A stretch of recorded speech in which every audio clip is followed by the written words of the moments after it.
Ayun mga ka-forklift at iba pa. Ito na. Itinaas ko na ang version 3 ng red antenna. Tatlong dugtong yan, Yan. Ayan. Approximate mga 30 feet above the ground. Yung naka-usli na yun na tubo, yun ay 20 feet. Tapos ay yan, may extension. Approximate mga 30 feet lang yan. Ang haba niyang whip niyan, mga 16 feet. Hindi ko lang na sukat eh. Mga 16 feet ang haba niyang whip. Mahigit pa. Hindi ko na sukat. Ito naman yung aking version 2. Yan, yung kasalukuyan kong ginagamit na pantigma din. Ayan. Yan yung version 2. Ang taas niya ay 55 feet. And then ang version 1 ko ay ibinaba ko muna. Pahinga muna. Yan. Version 1. Pahinga muna.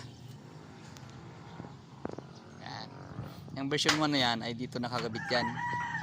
Dito nakakabit yung version 1 na yan. Dahil yung version 2, yung version 2 muna ang aking dinidevelop pa at tinetesting. Pero Oscar Kilo na yan, version 2. Tapos gumawa ako ng version 3. Ayan na yan.